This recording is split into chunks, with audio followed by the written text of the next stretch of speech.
SIP करें या lump sum करें, समझ में नहीं आता। तो इसे समझने के लिए मैं आपको एक स्टोरी बताता हूँ। विकास और राकेश दो अच्छे फ्रेंड थे। दोनों की अभी अभी कॉलेज पूरी हुई थी और थोड़े दिनों पहले उनकी जॉब लगी थी। थोड़े समय के बाद दोनों के पास एक पैसे इकट्ठे हो गए थे और दोनों ने सोचा कि चलो अब थोड़ा इन्वेस्टमेंट करते हैं, क्योंकि यहाँ वहाँ से बहुत सारा देख लिया था कि यार इन्वेस्टमेंट करके बहुत सारा रिटर्न कमाया जा सकता है। लेकिन विकास ने थोड़ी सी वीडियो देखे थे यूट्यूब पे और राकेश को भी थोड़ा कुछ पता था। तो विकास ने ऐसा सोचा कि मैं एक एसआईपी स्टार्ट कर देता हूँ, मैं हर महीने 5,000 रुपये डालते रहूँगा और धीरे धीरे ऐसे में इन्वेस्टमेंट करता रहूँगा। जबकि दोस्तों राकेश को थोड़े पैसे खर्च करने की आदत थी, इसलिए दोस्तों एसआईपी में विश्वास नहीं करता था। वह मानता था अगर मैंने एसआईपी स्टार्ट की और अगले महीने में अगर मेरे पास पैसे नहीं हुए तो मुझे लॉस हो जाएगा, तो वो लमसम पे रास्ते पे जाता है। जबकि विकास होता है वो हर महीने 5,000 की एसआईपी करता है, जबकि राकेश के पास 3 लाख रुपए होते, वो एक ही साथ इन्वेस्ट कर देता है लमसम। लेकिन दोस्तों दोनों ने इन्वेस्टमेंट स्टार्ट की थी 2018 में और आज है दोस्तों 2023। विकास ने 5,000 की एसआईपी से अगले 5 सालों में दोस्तों 3 लाख का इन्वेस्टमेंट किया था और उसका दोस्तों रिटर्न बना था 4.5 लाख रुपए। यानी कि दोस्तों 3 लाख के इन्वेस्टमेंट पे बने 4.5 लाख, यानी कि 1.5 लाख का प्योर प्रॉफिट। जबकि दोस्तों राकेश ने क्या किया था कि एक साथ उस 2018 में 3 लाख इन्वेस्टमेंट कर दिए थे, तो उसकी आज अमाउंट है दोस्तों 7 लाख रुपए, यानी कि दोस्तों 4 लाख का प्रॉफिट। अभी आप मानोगे चलो एसआईपी में तो यार बहुत कम रिटर्न है, हम लमसम कर लेते हैं, लेकिन रुको रुको, पहले दूसरी स्टोरी भी देख लेते हैं, शायद आपका डिसीजन बदल जाए। दूसरी स्टोरी में दोस्तों महेश और अल्पेश करके दो किरदार है। दोनों दोस्तों 2015 में पिछली स्टोरी की तरह दोस्तों इन्वेस्टमेंट स्टार्ट करते हैं। महेश मानता है कि मैं एसआईपी स्टार्ट कर देता हूँ, जैसे जैसे महीने की सैलरी आएगी मैं कुछ अमाउंट यानी कि 5,000 हर महीने में एक म्यूचुअल फंड में इन्वेस्ट करता जाऊंगा।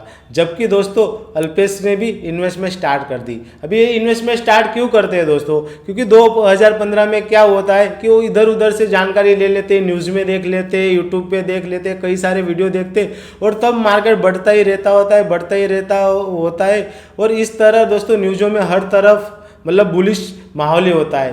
तब वो डिसाइड करते हैं कि चलो हम इन्वेस्टमेंट कर देते हैं। महेश एसआईपी के रास्ते पे जाता है और अल्पेश है वो लमसम के रास्ते पे जाता है। तो 2015 से धीरे धीरे दोस्तों 2020 आ जाता है और 2020 में दोस्तों कोरोना का टाइम आ जाता है। तब मार्केट दोस्तों हर तरफ से जो माहौल होता है उसके हिसाब से वो गिर रहा होता है। अभी इस सिचुएशन में दोस्तों जो महेश होता है उसने 5,000 की एसआईपी स्टार्ट की होती है। 2015 से लेके 2020 यानी 5 सालों में उसकी इन्वेस्टमेंट 3 लाख का हो चुका होता है। जबकि जो अल्पेश होता है उसने लमसम इन्वेस्टमेंट किया होता है जब मार्केट उसके हाई पे था। तो तब दोस्तों अब 2020 में मार्केट गिर चुका होता है। तो महेश को 3 लाख के इन्वेस्टमेंट पे दोस्तों 3.5 लाख बनते हैं, यानी 50,000 का उसे प्रॉफिट होता है। जबकि दोस्तों अल्पेश को 3 लाख लमसम किए होते तो आज उसकी पोर्टफोलियो की अमाउंट 2 लाख हो जाते, यानी कि दोस्तों 1 लाख का लॉस हुआ है यहाँ पे। अभी पिछली स्टोरी में हमने देखा था कि दोस्तों राकेश को 4 लाख का प्रॉफिट हो रहा था, उसने लमसम किया था। जबकि इस बार अल्पेश ने भी लमसम किया था उतने ही वक्त के लिए, उतने ही अमाउंट का, फिर भी दोस्तों उसे 1 लाख का लॉस हुआ है। तो दोस्तों ये दोनों स्टोरी के सुनने के बाद आप ऐसा लग रहा होगा कि उस स्टोरी में तो लमसम वाला ज़्यादा प्रॉफिट कमा रहा है और इसमें तो उसे 1 लाख की खोट चले गई, एसआईपी में केवल 50,000 का ही प्रॉफिट हुआ। तो आप तो सर कंफ्यूज कर रहे हैं कि करे तो करे क्या। दोस्तों डोंट वरी, अभी अगले 5 से 10 मिनट्स में आपको क्लियर हो जाएगा कि आपको एसआईपी करनी चाहिए या लमसम करना चाहिए। तो चलिए दोस्तों, आप और मैं यानी महेश बच्चा बढ़ते हैं सुकून भरी जिंदगी की ओर। सबसे पहले दोस्तों हम पहले समझ लेते हैं कि एसआईपी काम कैसे करता है और लमसम काम कैसे करता है। दोस्तों एसआईपी क्या होती है, यानी कि हर महीने आप कुछ भी हो जाए एक पर्टिकुलर अमाउंट आप इन्वेस्टमेंट करते हो म्यूचुअल फंड में। एसआईपी का मतलब ही वही है कि सिस्टमेटिक इन्वेस्टमेंट प्लान, यानी कि आप हर एक वक्त में इन्वेस्ट कर रहे हैं, चाहे मार्केट अप जा रही हो या डाउन जा रही हो। आप अप में भी 5,000 की एसआईपी चालू रखते हो और डाउन में भी 5,000 की SIP चालू कर देते हो। तो आपको ये दोनों चीज़ों समझने से पहले दोस्तों आपको दो चीज़ें समझनी होगी। पहली चीज़ है कॉस्ट ऑफ द एवरेजिंग और दूसरा है कि टाइमिंग। अभी कॉस्ट ऑफ द एवरेजिंग क्या होता है, जैसे कि मैंने दोस्तों आपको SIP में बताया कि आप हर महीने SIP करते हो, जब मार्केट अप होता है तब भी और डाउन होता है तब भी। यानी कि मैं एकदम सिंपल लैंग्वेज में आपको समझाऊँ कि मान लीजिए कि आज मार्केट यहाँ पे है, आपने 100 रुपये डाले, ठीक है, अभी मार्केट डाउन है तो आपको 100 रुपये में अगर 1 यूनिट मिल रहा है और कल मार्केट डाउन हो गया तो आपको 1 यूनिट की कीमत 50 रुपये हो गई। यानी कि इस समय पे आपको 100 रुपये में 1 यूनिट मिल रहा था, लेकिन यहाँ पे 100 रुपये में आपको 2 यूनिट मिलेगा। तो आपकी एवरेज कितनी हो जाती है दोस्तों, 1.5 हो जाती है। यानी कि आपके पास 100 रुपये का 1 यूनिट है, 50 रुपये के 2 यूनिट है, यानी कि 150 रुपये में आपको 3 यूनिट मिल गए। यानी कि आपकी 1 यूनिट की कॉस्ट हो गई दोस्तों 50 रुपये। इस तरह दोस्तों इसे कॉस्ट ऑफ द एवरेजिंग कहा जाता है। आप हाई में भी लीजिए, लो में भी लीजिए और ये एक एवरेज बन जाता है। तो इस तरह दोस्तों कॉस्ट ऑफ द एवरेजिंग का फायदा आपको मिलता है SIP में। बिल लमसम क्या है दोस्तों, बिल लमसम ये वो है कि आप एक ही टाइम पे एक अमाउंट डाल देते हो और फिर आप देखते रहते हो कि उसका रिटर्न कहाँ हुआ। लेकिन यहाँ पे गेम आ जाता है दोस्तों टाइमिंग का। अगर आपको थोड़ा सा नॉलेज है कि अभी मार्केट का टाइम कैसा चल रहा है, उसका ट्रेंड कैसा होने वाला है, तभी आप दोस्तों आपको लमसम करनी चाहिए। फॉर एग्जांपल मान लीजिए अगर आप किसी व्यक्ति ने 1 लाख का इन्वेस्टमेंट कोरोना के टाइम पे किया होगा, जैसे कि आप ग्राफ में देख पा रहे हो कि कोरोना के टाइम पे दोस्तों मार्केट एकदम लो पे था, तकरीबन 7,500 पे निफ्टी आ चुका था। तब अगर आप इन्वेस्ट करते हो तो आपका पैसा तकरीबन 1 से 2 साल में ही डबल हो चुका है, समझिए आप। लेकिन दोस्तों वही अमाउंट अगर आपने अपने हाई मार्केट पे किया है कि जब मार्केट अपने पीक पे था, तो शायद दोस्तों आने वाले सालों में मार्केट जब डाउन हो तो आपका जो पोर्टफोलियो है, आपके जो 1 लाख है वो दोस्तों शायद 50,000 भी हो जाए। इसलिए दोस्तों लमसम आपको तभी करना चाहिए दोस्तों जब आप टाइमिंग को प्रिडिक्ट कर पाते हो। लेकिन दोस्तों अकॉर्डिंग टू माय नॉलेज आज तक दुनिया में कोई ऐसा आदमी हुआ नहीं है कि जिसने टाइमिंग को प्रिडिक्ट किया हो। इसलिए दोस्तों अगर आप थोड़ा सा नॉलेज रखते हो, आपको पता हो कि अभी मार्केट डाउन है या अप है, तो आपको एक लमसम अमाउंट करनी चाहिए। अगर आपको वो टाइमिंग नहीं कर पाते हो तो दोस्तों आपको एक SIP रास्ते पे जाना चाहिए, क्योंकि SIP के रास्ते पे आपको कॉस्ट ऑफ द एवरेजिंग का फायदा मिलता है। फिर भी दोस्तों अगर आपके पास एक लमसम अमाउंट है और आप SIP हर महीने नहीं करना चाहते हो, तो मैं आपको एक छोटी सा एक आइडिया देता हूँ कि जिसकी वजह से आप लमसम को भी थोड़े से टुकड़ों में डिवाइड कर दीजिए। ये दोस्तों मैं जी बिजनेस की थोड़ी सी वीडियो देख रहा था, तब वहाँ के जो एडिटिंग मैनेजिंग डायरेक्टर है अनिल सिंघवी जी, उन्होंने शॉर्ट ब्लास्ट SIP कहा था। यानी कि अब ऐसा लग रहा हो आपको कि मार्केट अभी भी थोड़ा सा डाउन हुआ है, तो आपको मान जैसे कि मैंने स्टोरी में बताया था, उसके पास अगर 3 लाख रुपए है दोस्तों, तो आपको 50,000 क्या इंस्टॉलमेंट के साथ आपको इन्वेस्ट करने चाहिए। अगर आपने मान लीजिए कि अभी इन्वेस्ट किए 50,000 और अगले महीने मार्केट डाउन हो गई, तो आपको जो और ज़्यादा इन्वेस्ट करना चाहिए, जिसकी वजह से क्या होगा कि जब मार्केट डाउन होगी तब ज़्यादा यूनिट आपको मिलेंगे। तब आपको इस तरह दोस्तों आप लमसम को भी टुकड़ों में करके इन्वेस्टमेंट करना चाहिए। अभी दोस्तों लमसम किन लोगों को करना चाहिए और क्यों करना चाहिए?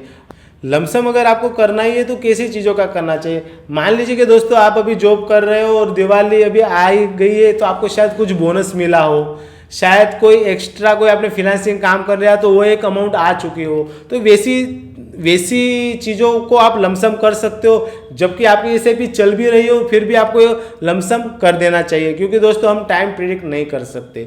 लेकिन दोस्तों मान लीजिए आपके पिताजी का या किसी रिलेटिव का अगर उससे उनकी रिटायरमेंट कॉर्पस को आपको लमसम करना है, तो आपको कभी भी टाइम प्रिडिक्ट नहीं करना चाहिए दोस्तों। आपको हमेशा एक फाइनेंशियल एडवाइज़र की हेल्प लेनी चाहिए, क्योंकि उनकी मदद से ही आपको इन्वेस्टमेंट करना चाहिए। हो सकता है कि आप गलत टाइम पे लमसम अमाउंट कर दो और जो भी व्यक्ति का आप इन्वेस्टमेंट कर रहे हो उसकी शायद आने वाले जो रिटायरमेंट लाइफ है उस पर वो निर्भर हो। इसलिए दोस्तों आपको कभी भी डिसीजन लेने से पहले आपको बहुत बार सोचना चाहिए। लेकिन आप दोस्तों आपकी एज अभी 18, 24, 22, 25 साल है, तो आपको बिना कुछ सोचे SIP स्टार्ट कर देनी चाहिए, और जब भी आपको एक अमाउंट मिले तब आपको उसको लमसम करनी चाहिए। इसलिए दोस्तों कई बार लमसम भी बेहतर है, कई बार SIP भी बेहतर है, और सिचुएशन डिपेंड करती है कि आप कौन से टाइमिंग पे किस वक्त वह कर रहे हो। हो, लेकिन एसआईपी के लिए कोई टाइम का झंझट नहीं है दोस्तों।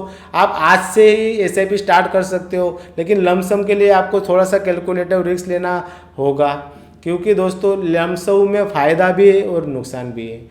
अभी थोड़े से सवाल लेता हूँ दोस्तों, जो ज़्यादातर लोगों पूछते रहते हैं, जैसे कि दोस्तों कौन एसआईपी स्टार्ट कर सकता है। दोस्तों एसआईपी कोई भी स्टार्ट कर सकता है, या वो कॉलेज स्टूडेंट हो, अभी अभी नई नई जॉब लगी हो, अपने 20s में हो, 30s में हो, 40s में हो, कोई भी एज में दोस्तों एसआईपी स्टार्ट की जा सकती है, एक पर्टिकुलर गोल को ध्यान में रखते हुए।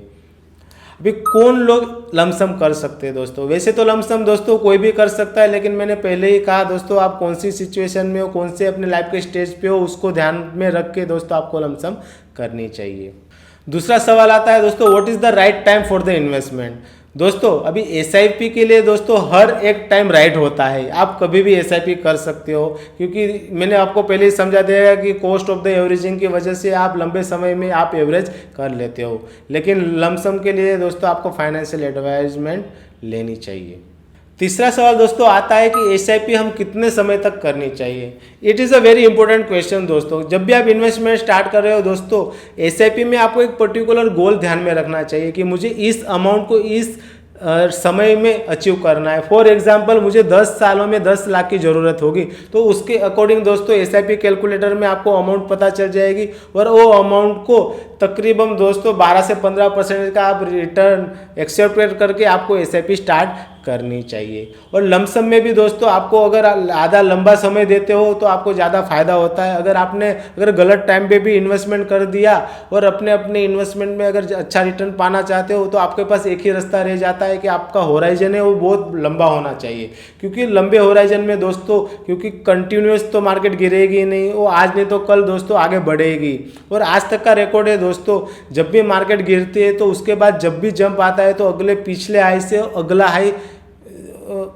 अगला हाई अचीव करता है। इसलिए दोस्तों आप इन्वेस्टमेंट में जब भी इन्वेस्टमेंट कर रहे हो तो आपका होराइजन सबसे लंबा रखिए।